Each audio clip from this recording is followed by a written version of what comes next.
Welcome to the RxRated podcast. This is your host, Dr. Jeffrey Winger. And with me, as always, is Dr. Maurice Robinson. How are you this fine evening?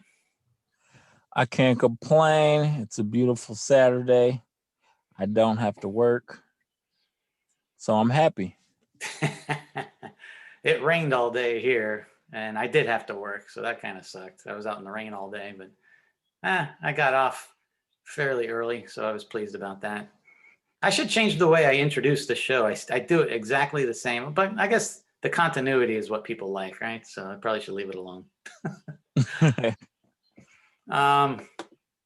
What's new with you? You had sent me a link regarding a new Facebook page. Was it for pharmacists only? No, it's for pharmacists and technicians. It's called the From the Dark Side of the Counter. So many people just share their stories and want me to do it anonymously. So I just try to find creative ways to share their story, whether I'll just take what they write me and I share it, or sometimes I'll add voiceover, or they'll audio record something for me and I'll put it on a YouTube video. And hopefully, the goal is hopefully there be people who no longer work retail that just want to kind of sit in front of a camera like a nightly news interview and just kind of just tell their story in front of the camera and just post it. Because a lot of times when the news channels or journalists reach out about different topics, like I have to scroll through my page or other pages, in between the memes and the funny stuff. So it's like, it'd be nice to have one page just dedicated where every story is just back to back to back about the terrible working conditions, and people can really see how bad it is. Because sometimes it kind of gets watered down when it's like, a post about this regarding retail pharmacy, and then like 10 more funny memes or videos, and then another terrible post about retail pharmacy. So I think that's a great idea. Do you think the guy who started that page is a Pink Floyd fan? Probably not. That's a good idea, because when I try to explain to my parents why I don't want to be a pharmacist anymore, they think I'm nuts. When I work at my new job and people are like, why are you doing this? Why you could be working as a pharmacist, making money, giving COVID shots and blah, blah, blah. They think I'm crazy. And a page like that would be a great link to just say, all right, here, just scroll through, watch some of these. You'll understand why I don't want to do this shit anymore. That would come in handy. Yeah. So that's really what me, the accidental pharmacist and the political pharmacist, all just working on this page, just dedicated to that. And hopefully, like I said, more people will speak out, maybe even get some customers who are willing to speak out about how they got the wrong medicine, or how they could see firsthand how the pharmacist was working by themselves. And is the political pharmacist the guy we had on the show who told us he was like his description went on forever, but I think the last thing was socialist. I'm a something, something, something socialist. Is that the guy? Yeah, that's him. We got to talk to him again. Jeez. Socialist. Anyway.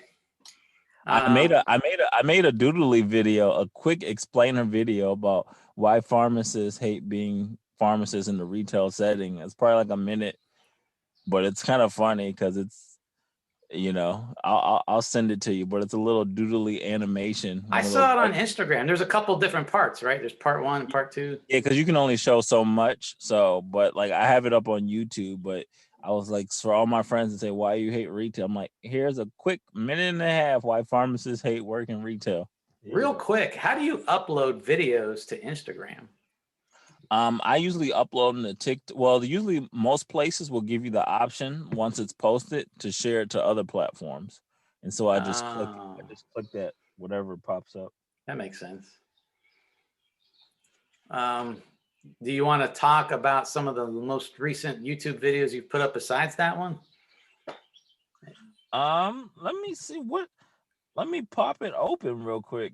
Well, the next one I'm going to do, there's a couple I want to do. You could tell me if they're good thoughts. So one of them I'm going to do is about floater pharmacists, what it's like to be a floater pharmacist.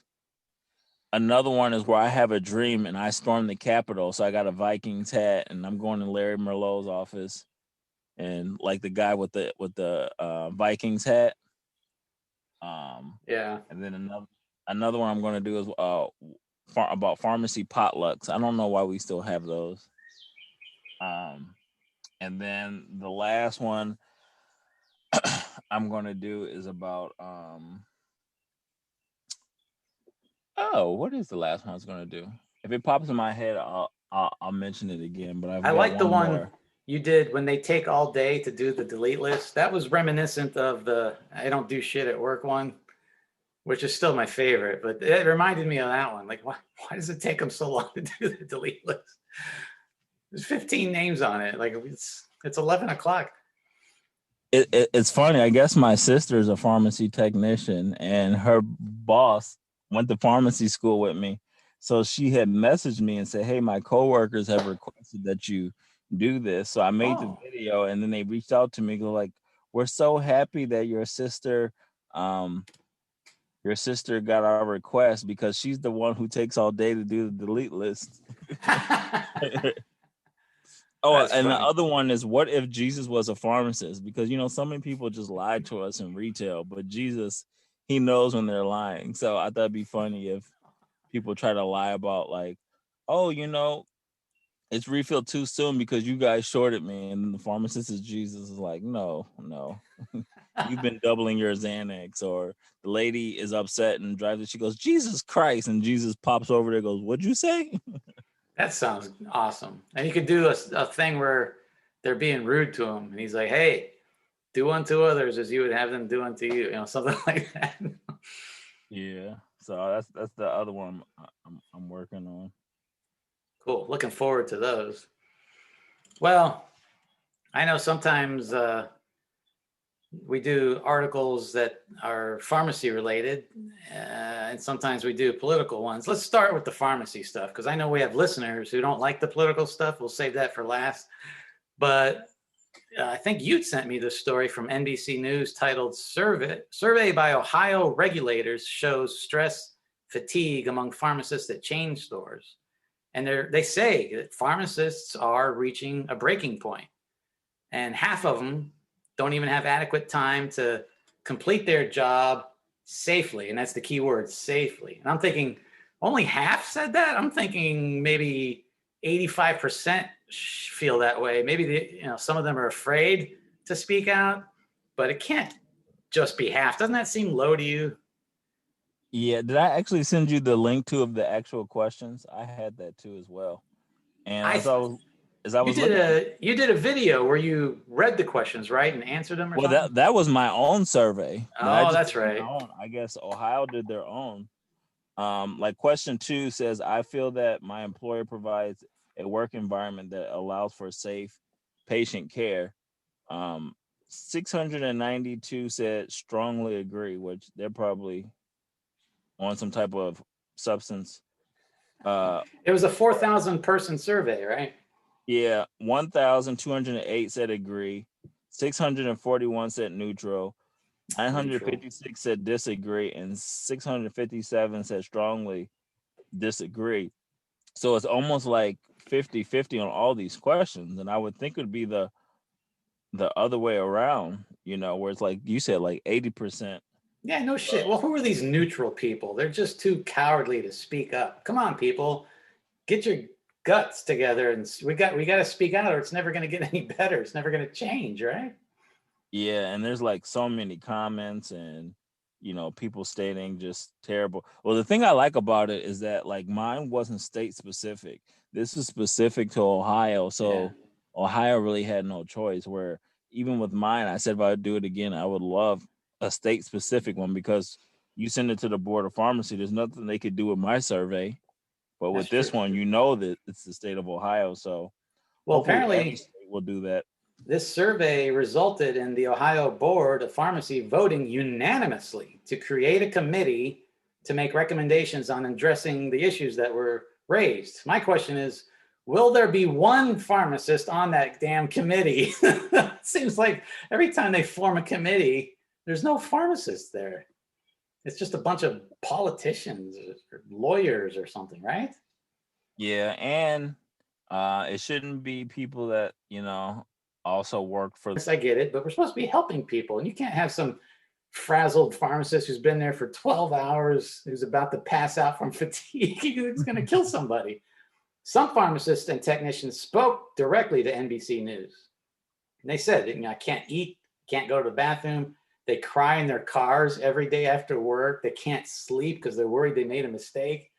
Article, he's like, this is the stuff that you've been saying for years. He goes, I believed you, but I also thought that you were kind of exaggerating because you do comedy. Yeah. Like, no, I don't. Mentally breaking down at some point. I've seen people just burst into spontaneous tears because they're just so goddamn stressed out from rude customers yelling at them and phones nonstop ringing. It's almost like a form of PTSD. At some point, you just traumatize. I think I have a little bit of that. I cannot stand being yelled at anymore.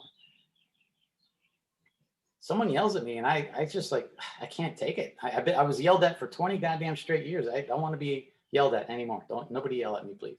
And I got another question. What good is a break if you have to take it in the pharmacy? You're going to be continually interrupted. Will the phone stop ringing? I mean, what's the point? You got to sit into a break room and close the pharmacy down for half an hour or something, right?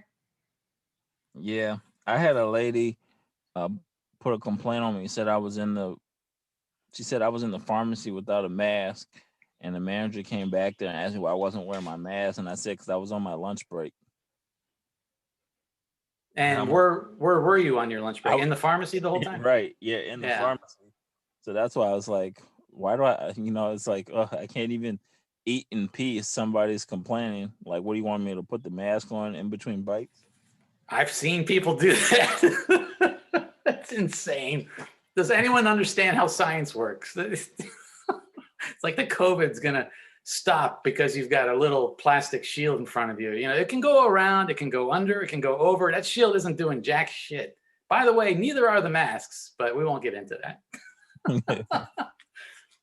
Now, there's this guy, the Happy Farm D. I think he's got a blog. Not sure if that's where I got this from, but he was talking about pharmacist suicide. I know you've done videos on this type of stuff. And here's a direct quote. Burnout runs rampant through the pharmacy industry. Here we go again. They have a 20% higher than average substance abuse rate. I can attest to that. I'm drinking, I've got a lemonade. It's like 5%, no, it's 4.2% alcohol. But of course I add vodka to it to make it, a little stronger. So I'm chugging on that right now. But he says here that out of 482 list occupations in the US, pharmacists have the 14th highest suicide rate. That's pretty, we're not in the top 10. You got to pick it up, people. We got to be in the top 10 at least. But that's pretty good. 14. It's like, holy shit. Yeah, I can't even tell you the last time I had a mixed drink. Like, especially my last 2 years in retail, everything is on the rocks, straight out the bottle. I remember when I first discovered your podcast, you were drinking moonshine. I thought that was freaking hilarious because you described how you started with wine, moved up to vodka, now you're drinking moonshine. It's like, yeah. I miss it too. They don't make it in the flavor that I like. They got like only like two. It's one of them is just clear, plain moonshine. I don't know how anybody. It's like as soon as you open the lid, you're just like. Ugh. You know what? We're going to do a segment on the next show about different types of drinks. That we're going to do like a good 5 to 8 minutes just on different types of drinks you can have to unwind. We used to do that with, we'd recommend a drink. Remember that? That wasn't so long ago. Maybe that's our calling. We open up our there you go, pharmacist-based bar, vodka or something, or bar. Or yeah, develop our own drink. Like Adam Carolla developed Mangria. I think he describes the situation. He was in the kitchen when he didn't have enough wine, he didn't have enough vodka, and he just decided to mix everything together. And it's not a sangria because that was already invented, but he made a different mixture and called it a Mangria. And he actually has AdamCarollaDrinks.com or something where he sells this stuff online. I had it. He's got 3 different flavors, and one of them is really good. I didn't care for the other 2, but yeah, that's not a bad idea. RX vodka. There you go. RxRated vodka. That's it right there. RxRated vodka. So that's all I've got for the pharmacy related stuff. You know me, I'm pretty political. Should we get into this, or are we going to offend some mamby-pambies out there that, this is the RxRated podcast, by the way. That's the whole appeal of the show is we say shit no one else will say. We talk about things no one else will talk about. I like that. If I were a listener, I would want to hear someone speaking truth to power and not, no holds barred and saying it like it is. That's the kind of show I would want to listen to. So Yeah, go for it. all right, I got the first one here. I love this shit. We've talked about this before. March 3rd, 2021, Drug Topics magazine they always have the weirdest names. Her first name is Aine. Is that Ein? Last name Cryts. Ein Kritz? What the hell? Anyway, quote, women in pharmacy making strides to close the leadership gap. That's the headline. And I guess it was Women's History Month. Is there anything that doesn't have its own month? I thought there's only 12 months in a year, for Christ's sake. Like, how about a week? Can we devote a week to it? Anyway, there's 52 weeks. We can get more things in. They talk about this woman. Her name is Minh Dang. I think she's Vietnamese.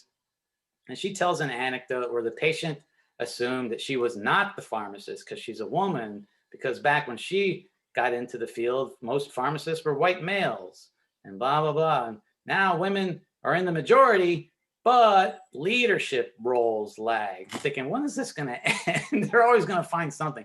All right, women are in the majority of leadership roles, but they don't own the company yet. We need more women CEOs who run the company. Jesus, can we just stop, everybody? Just stop. 67% of American Pharmacists Association members are women. 67%. That's as of the fall 2019. And they said that's a metric that's been holding steady for 20 years. That sounds pretty good to me. 20 years? Here's another quote. 1960s was the decade when things started to change for women. Okay, so it's 2021 now. When are we going to stop doing this? There's more women in the story, but I stopped reading. I couldn't take it anymore. But my question for you is, what is the purpose of an article like this? Like, what's the point? Well, I guess it's to bring more awareness that women should get more opportunities. So maybe there's not, but in my experience, when I've ever went to a retail corporate, like my district managers were women. Yeah, they run everything. Headquarters were women. They were pretty high up in the company. Women aren't the CEOs of both CVS and Walgreens, aren't they? I think Express Scripts too. When I used to work for Express Scripts, they had a picture of all the big shots, and it was just woman after woman after woman. I'm just wondering, like, why are we doing this, and when is it going to end? We're separating ourselves. Aren't we all supposed to be one united people? Anyway, so there was another one before that, or after that, just 5 days after this, on March 8th. Quote, here's the headline. Women pharmacists are leading successful COVID-19 vaccination programs. Now that sounds condescending to me. Women pharmacists are leading successful COVID. So what? Why wouldn't they? Are we supposed to be surprised or impressed by this? They have all the same degrees as we do, right? PharmD is a PharmD. Why wouldn't they be successful? And what does gender have to do with it? I thought the new progressive agenda holds that there is no difference between men and women. In fact, I'm told that, in fact, we can switch genders willy-nilly at our own whim. Can we not see this for what it is? It's just all meant to divide us and make us weak. I just don't understand. Instead of saying I'm this or I'm that, how about we all just say we're human beings? Can we do that? Or we're all Americans. I don't care what. It's like that scene in Stripes. You ever see Stripes with Bill Murray, where the drill sergeant gets them all on their first day, and he's like, "Look, I don't care what color you are. I don't care how tall you are. I don't care how smart you are. I don't care how dumb you are. I'm going to make you all Marines." Like, shouldn't that be the attitude? I like that attitude. Am I wrong? No, you're right. I mean, it's really hard to say without the actual numbers. Like, we can assume that women don't have there should be more women in leadership roles. Maybe there should be, but without the numbers, it's hard to say. Like, my experience is that most of the people in leadership were women, but maybe that's not the case. But when they don't give you numbers, you just exactly. You'll find as I go through these articles, there's very few specifics. They don't reference anything, no studies, no statistics. It's all just blah, blah, blah fluff. Moving on. April 15th, same year, 2021, Drug Topics magazine. This one really is interesting. dismantling structural racism in pharmacy. I love all the buzzwords that are in this article. So here's the first sentence. Despite legal discrimination being outlawed almost 70 years ago, 7-0, racism still exists today in various forms. And my first thought is, well, no shit. We didn't outlaw racism. That's part of the human condition, like jealousy and envy and greed. And like these are human beings are flawed. We're always going to have racism. You're never going to get rid of it, right? Yeah, no, racism is. I mean, there's all type of racism. That's true. I just think that like human nature, you're just human nature. born to favor your own race or people. I mean, even if you look at soccer is kind of like I don't know. I don't say it's racism, but it's like you just root for your own people, your own country, and there will always be kind of that way no matter what. When I was in pharmacy school, all the Indian kids hung out together. All the Asian kids hung out together. In fact, I was the only Caucasian in that group because I hung out with all the Asian kids. But like everybody is, birds of a feather flock together. Anyway, so it goes on. Although it can look somewhat different from past days, at least they give us that, its effects are similar and result in negative health disparities for minoritized groups. First of all, I didn't know that was a word. Minoritized? Is that new? I don't have the best vocabulary, but I've never heard it in my years on this earth. But they say it results in negative health disparities for minoritized groups. There's not one specific example given. So then they go on. Minority groups are disproportionately affected when it comes to COVID-19 outcomes. Is that because, am I supposed to get from that it's because of racist healthcare practitioners? Like, where is this phantom? I remember Beto O'Rourke, who ran for president for the Democrats, said that racism was to blame in Texas because so many minority kids were disproportionately being suspended in grade schools. It seemed to me like he was calling the teachers racist. Like maybe Asian kids and Jewish kids behave better than white kids. And maybe those white kids behave better than the Hispanic kids. And maybe the Hispanic kids behave better than the black kids. Like, could that be the reason? Or are we supposed to get from this that it's just racism that's causing this? You know what I mean? Like he called every teacher in Texas a racist, in other words. So anyway, the article goes on. She says Black and African American individuals. I thought that was the same thing. Why is she saying that like it's two? Is she talking about American born versus immigrants from Africa? I don't think that's what she's saying, but that was weird to me. Anyway, she says Black and African American individuals have a 2.1 times higher mortality rate compared to whites. Okay. Is that because of racism? I mean, what about sickle cell anemia? Is that because of racism? You see what I'm getting at here? Just because there's disparities doesn't mean that racism is the root cause. That would make our society a horrible place to live. However, go ahead. I think that like maybe the article didn't do the best job, but I think it was just they're really trying to point out the fact that for like African Americans, they don't always have the best access to healthcare. So a lot of their conditions, whether it's hypertension or diabetes, probably don't get treated or managed like they should.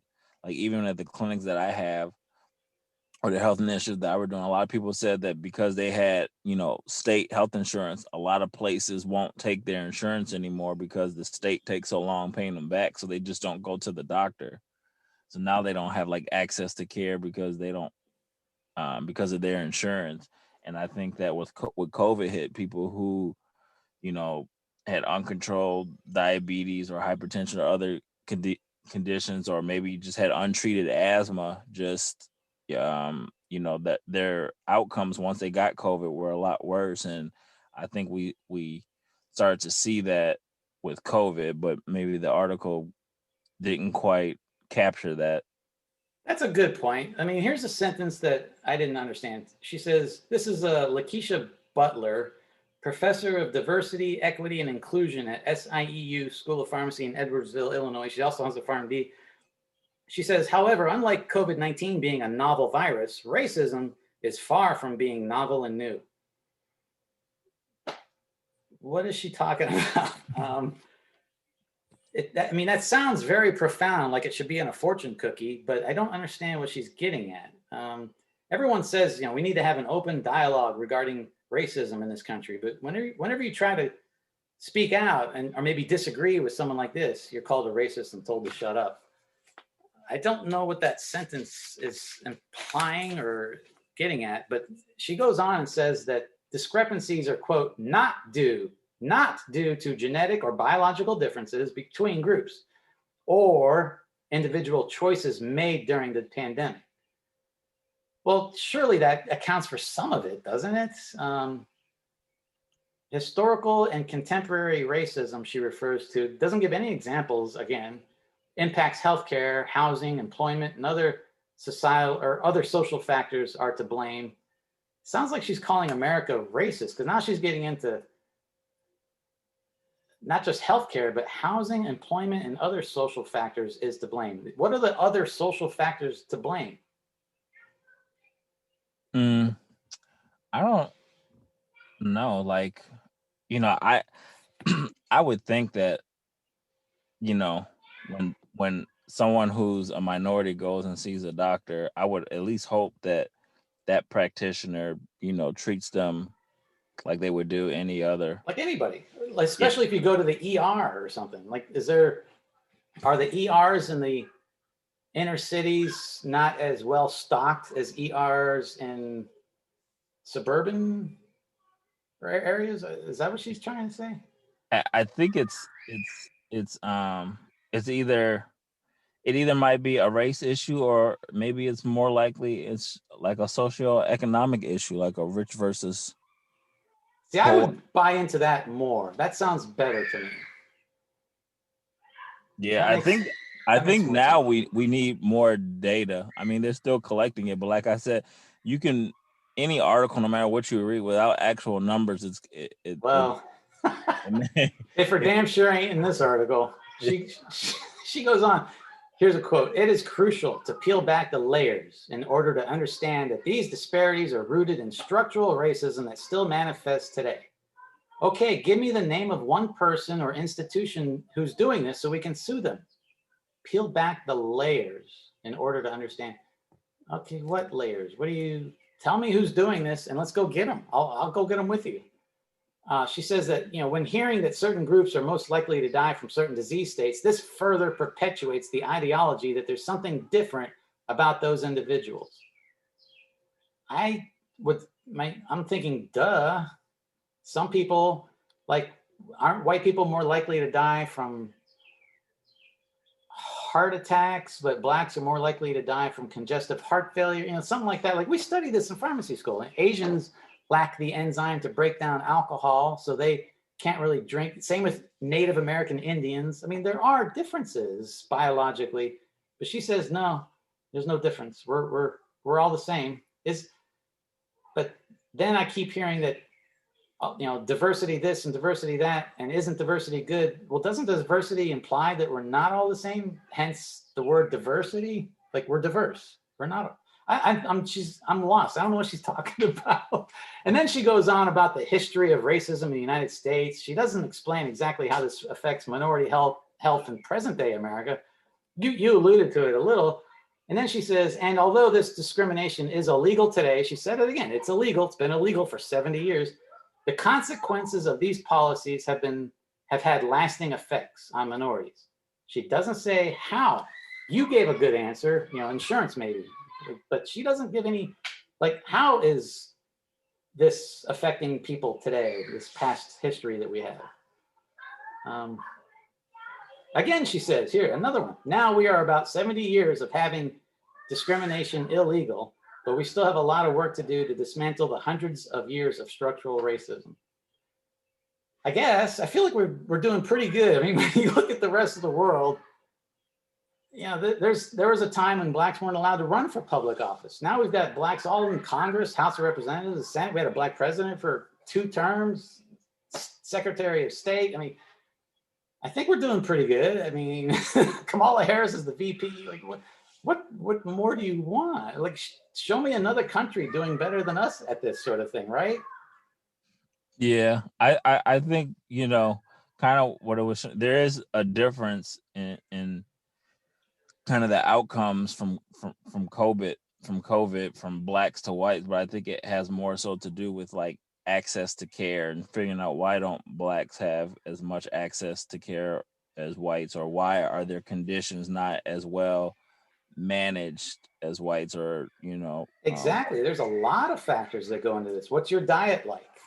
Um, who has the higher obesity rate among the various racial groups? I mean, all these things factor in. She says, as it pertains to healthcare, the effects of structural racism on social determinants of health, there's actually a initials SDDH, social determinants of health, that's a thing, play an important role in the existing disparities. Again, she doesn't say what the role is. What is the role that structural racism plays in these disparities? I think you're doing a better case for her than she's doing in her own article. What you're saying makes a lot more sense. I She I I, says, I I would want to see. I wish we had access to the full article, because you never know what is it drug topics, what yeah, they cut out. Like, she might have went on to explain it, but for the sake of the article, they just didn't put that explanation. But well, if it then I'm ashamed of drug topics because that's a scientific journal. They should put that shit in there. This isn't a poli sci journal. This is a medical journal. Butler says that these differences are rooted in structural racism that are still manifested today. No specifics. Now she's getting repetitive. She's saying the same thing over and over again. So that she finally, I mean, this thing goes on forever. Finally, she has the steps to dismantling structural racism. Tell me what you think of this. Quote, disrupt the status quo by getting to the root problem and working to address it. What's the root problem? She doesn't say. I guess structural racism is but do you know what she wants us to do? What does she want us to do? Get to the root problem and work to address it. What am I supposed to do? She says organizations can look to revise policies and practices to be more equitable. Which organizations? What policy or practice? Has she done any research? If not, how does she know what's really causing the disparities? She quotes no studies, there's no footnotes. This is just one long fluff piece with talking points and buzzwords. In organizations, what does your leadership look like? That's a direct quote. That sounds vaguely racist to me. What does your leadership look like? What do you want it to look like? It should be composed of the most qualified people. What about your hiring practices? Okay, are we still not hiring people based on skin color? Because like she said, that was illegal for 70 years now. I thought everything was merit based, but I think now they're trying to say merit is racist. Have you heard that?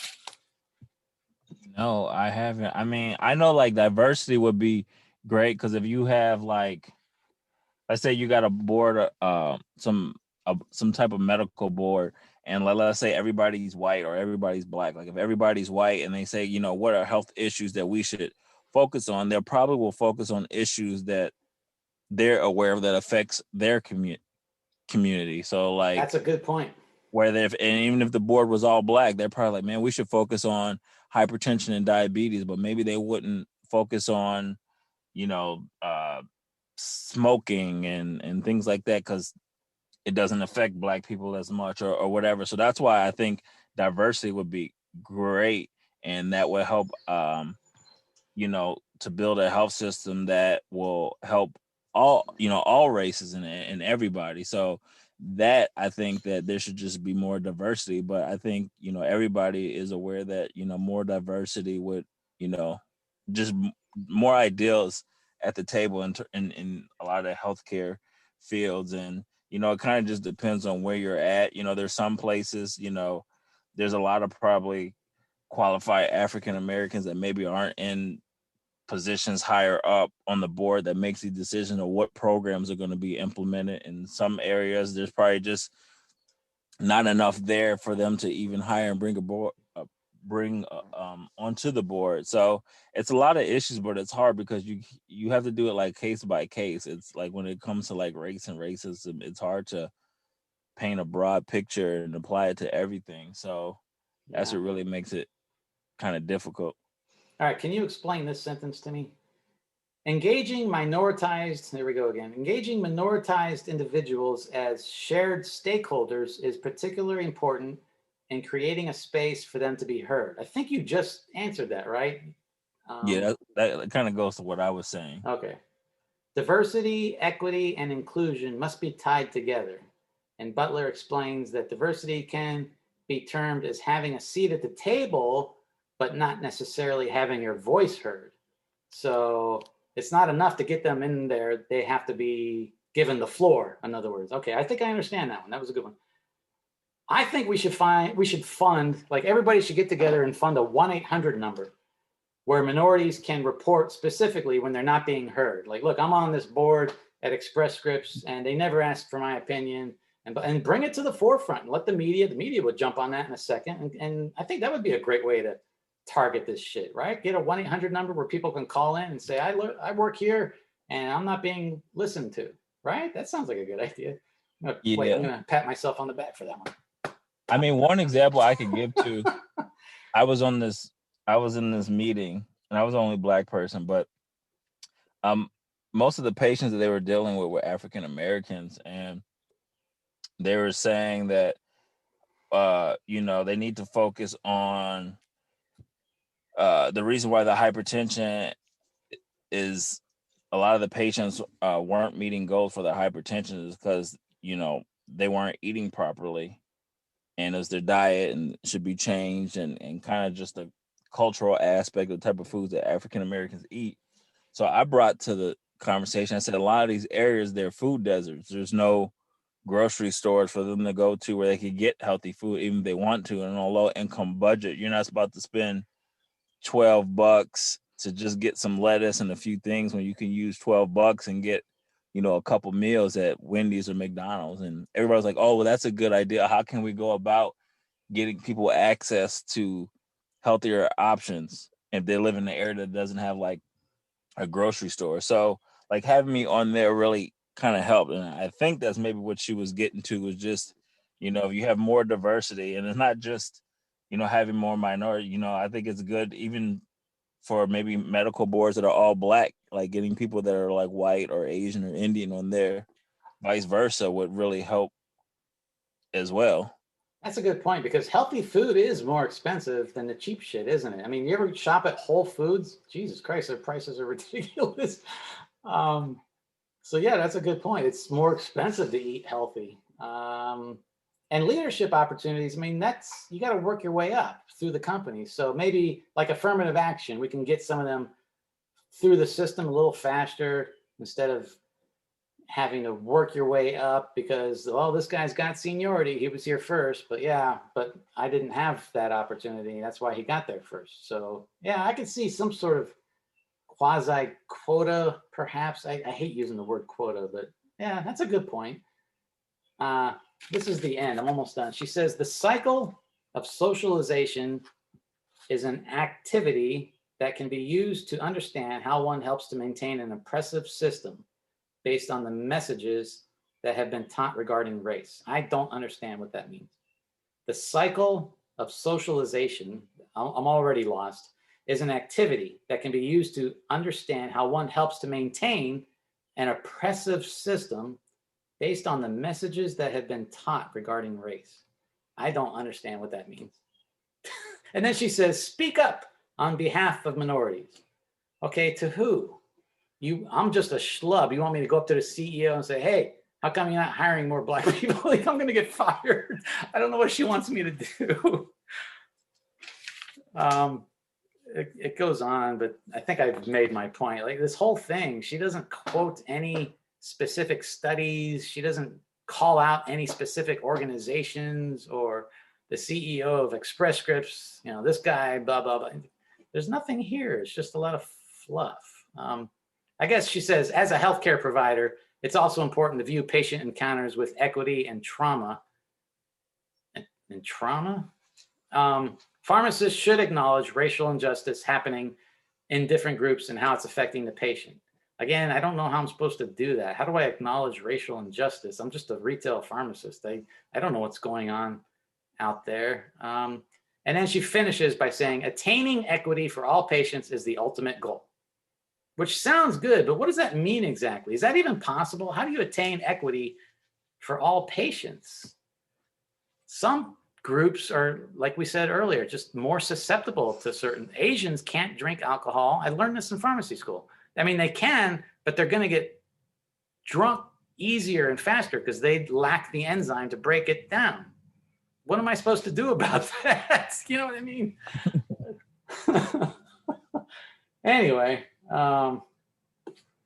that's enough of that stuff. I know I've probably pissed off half of our listeners, but I'm just trying to read this stuff objectively because, you know, Adam Carolla says that the reason he can say provocative things is because he knows he's not an asshole. He knows he's not a racist. I look people sketchily with a side eye when they're too pandering, when they're too condescending, because it comes across to me as being more racist than what they're flailing against. You know what I mean? Like saying requiring voter ID is racist. What are you saying, that blacks can't get a free ID? I mean, most people can do that. Why are you saying they can't? That sounds more racist to me than requiring a voter, like requiring an ID to vote. You see what I'm getting at? Yep. I don't know. This stuff just fascinates me. I guess I'm just getting too old. I still see. Go ahead. I think too, it's kind of hard because, like you said, that article just went on and on and on. Like, even if she cited all of her sources and gave examples, then that article probably would have been an extra 3 pages. You know, I guess. I would like to see the full script to see if she gave some examples or what they cut out, which would have, you know, that made it a little bit more. Yeah, because it was, like I said, it was a little redundant. She was kind of repeating herself over and over again with these buzzwords and this language, this new age language that people are speaking now that I guess I'm just too old to understand. I was looking at some articles. I'm just going to read the article titles. I'm not going to get into it, but here's some of the articles that caught my eye. Like, Washington State allowing COVID-19 vaccination providers to prioritize people of color and deny vaccinations to white people.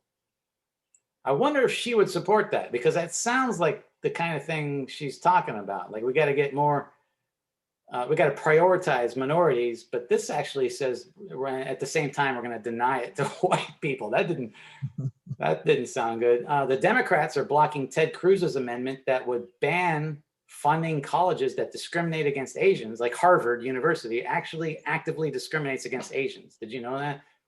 And he wants to pass an amendment that would ban that. Democrats are opposing him. I kind of thought since Harvard was so prestigious, most of his students were Asian.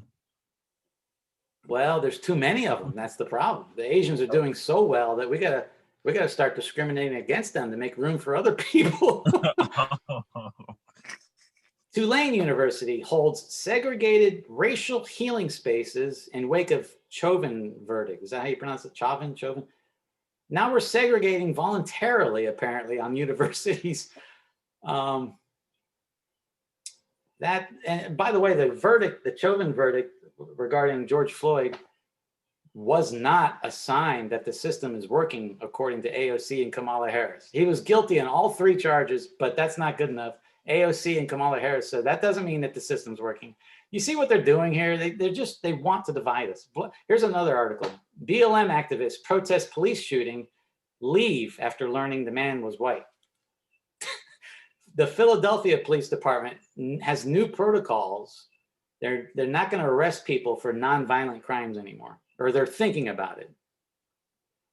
That's insane to me. Chicago considers demanding that cops ask permission before chasing suspects on foot. I think SNL should do a skit on that. That's just fodder for huge comedy material, right? I could just see a whole skit of cops like, oh, hold on, I got to call and ask for permission to chase this guy on foot. That reminds me of that Chris Rock video, how to not get your ass kicked by the police. Did you ever see that? Yeah. Oh God, that is so goddamn funny. Um, anyway, I'll get off my high horse. I know the Fabergé eggs out there are about to crack, so I'll ease off. Before we close out, I got a shits and giggles question for you, just for fun. Everybody talks about the zombie apocalypse. Zombie movies, I think we're getting tired of them at this point. They've been big for a while. But if there was a zombie apocalypse, who's the 3 people you would want on your team? I can go first if you're not ready. I will go with Elon Musk. Good one. He's good to have. Hell yeah. I would probably what's that guy that used to get dropped off in the middle of nowhere and he had to find his way home? I don't know. It was a Discovery show. He would just get dropped off in the middle of nowhere and he would show you how to survive. Oh yeah, he'd be good to have. I'd bring him, and then I probably I would probably bring a MMA fighter, any Yep. one of them, just someone who could fight. Yeah, I went with total ass kickers. I got Joe Rogan, Scott Adkins, and Adam Carolla. I want Adam around because he'll make me laugh, but he also knows how to fight. He used to teach boxing. He's actually not a shabby boxer. He's probably in his mid to late 50s now, but those are the 3 guys. Joe Rogan can still, I mean, he's getting up there too, but he can still kick some ass. And Scott Adkins, I don't know if you know who he is, but he's sort of the new Jean-Claude Van Damme. That guy is amazing. He's been in a lot of movies, a lot of low budget shit. He was in Doctor Strange, played one of the bad guys, but Scott Adkins kicks ass. So those are the 3 guys I'd want with me. I'll handle all the thinking, guys. You just beat up the zombies. I'll plan the attack and sit back and watch. Yeah, I think I'll take The Rock. That'll be my 3rd guy. I thought about The Rock. I thought about him. Did you know he's thinking of running for office? Yeah, everybody's thinking about running. I know. Caitlyn Jenner, Candace Owens, like all kinds of people are wanting to get into politics, which is good. I mean, the more the merrier. I just, with the media the way it is and all the disinformation that's out there, it's hard to convince people of who is really looking out for America and wants to do the right thing and who's pretending to. You know what I mean? Anyway, I know. I said I would stop. I'm going to stop. Before we close out, was there anything else you wanted to discuss? I can't wait to read the feedback on the YouTube comment section. Nope. That's about it. All right. Until next time, just remember, every prescription you fill is another one closer to retirement, and we are out of here. Go ahead and say bye-bye or something. Thanks for watching. Sorry. Here we go. Thanks for listening, everybody. Bye-bye. All right, I'll edit that and get it to you ASAP. That was fun. I like controversy. Some people are like, oh, no, you can't talk about that. No, you're going to offend somebody. Like, no, that's good. We need more discussion. We need more contrarian views out there. We need more debates, civil debates. I love going on YouTube and, Dinesh D'Souza versus Dawkins, and they discuss religion versus atheism. And I just love watching those debates. And the more the merrier. All this stuff about, oh, you can't say this, you can't say that. I'm like, get the fuck out of here. I'm going to say whatever I want. It's called the First Amendment. Well, I mean, Todd Urey complains about how bland his show is, and he's bored by it. That's why he brought me on in the first place, why he conceived of this entire concept, because he wanted something to stir people up and get them talking around the water cooler. That's the whole point. So think about what you want to talk about next time and send me some texts. But I don't know. What do you think? Do you like talking about this stuff, or would you rather keep it pharmacy related? I mean, we could always sprinkle it in. I mean, as long as it doesn't overtake everything. That's a good point. Yeah, we'll keep it to a minimum. Like if we do let's say we do 30 minutes, we could probably do 5-10 minutes. Okay. Politics. That Crazy RX Man show was all pharmacy. That was nothing but pharmacy, right? Yeah. Yeah, that was good. I think people liked it. RX rated, baby. All right. I'll talk to you in a couple weeks. All right, sounds good. All right. Later. Later.